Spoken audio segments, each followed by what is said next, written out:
The U.S. and Canada share the longest undefended border in the world. There hasn't been a reason to defend it because there hasn't been a serious threat from either country in a couple hundred years. There is now. Canada is today the happy home of thousands of radical Islamists, ex-ISIS fighters, and the Muslim Brotherhood. Their numbers continue to grow, and they've infiltrated the Canadian government on several levels. Many Americans assume that all is peaceful and well with their northern neighbor, but security experts here warn that by welcoming radical Islamists, Canada now presents a danger to the United States. Terrorism expert David Harris, who worked for CSIS, Canada's spy agency, told us a major attack on the United States by Muslim extremists based in Canada is only a matter of time.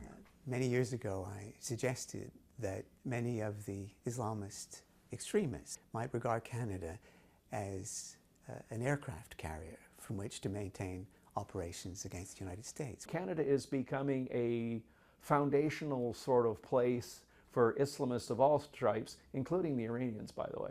Thomas Quiggin is one of the authors of Submission, The Danger of Political Islam to Canada, with a warning to America. He says Canada is in denial over the terror threat it's created for itself and the United States. And the denier-in-chief is Prime Minister Justin Trudeau, who welcomed returning ISIS fighters back to Canada, saying they would be a powerful voice. He's actually said in our parliament, sort of like out loud on the public record, that if you were opposed to ISIS fighters returning to Canada, it is because you're Islamophobic.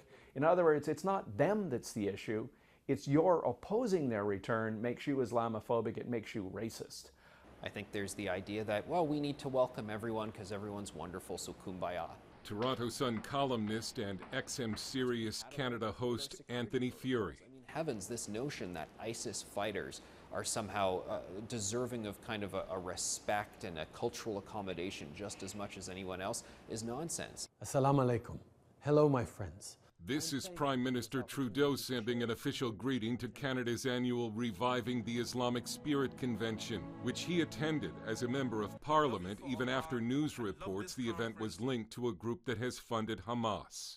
This is also about celebrating our shared beliefs in justice, fairness, equality of opportunity, and acceptance. And it was quite startling for people to say, do you know who you're talking to?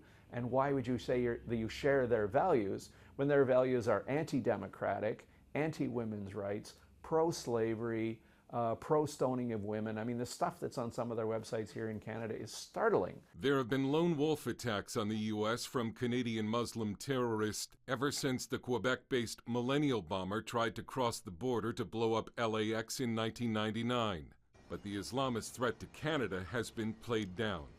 July's attack on the Danforth in Toronto, where 2 women were killed and 13 injured, has been treated by the government and the media as only a mental health and gun control issue.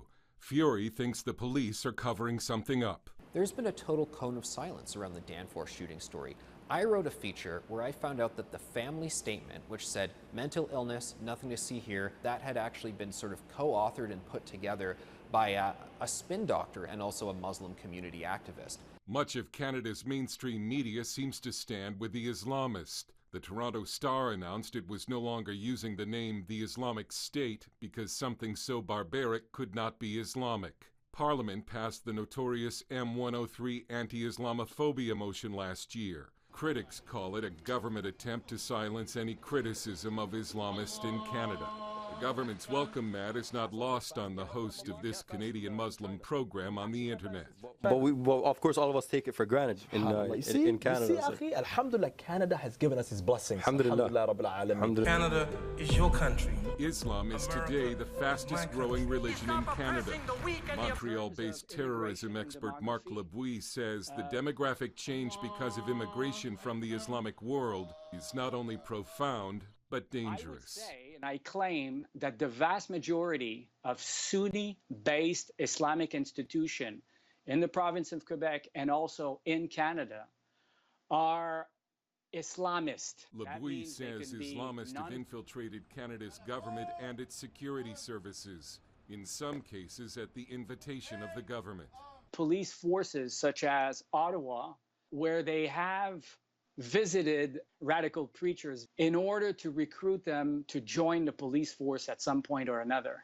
But the Canadian government has done more than welcome dangerous Islamists. Quiggin accuses it of funding terrorism through its financial support of some Muslim groups. And if terrorists based here attack the U.S., he won't be surprised. In the past, I think Canada would have had a defense.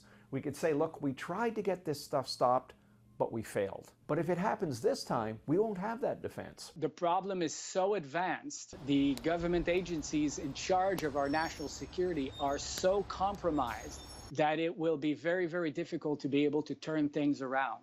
Dale Hurd, CBN News, reporting from Ottawa and Toronto.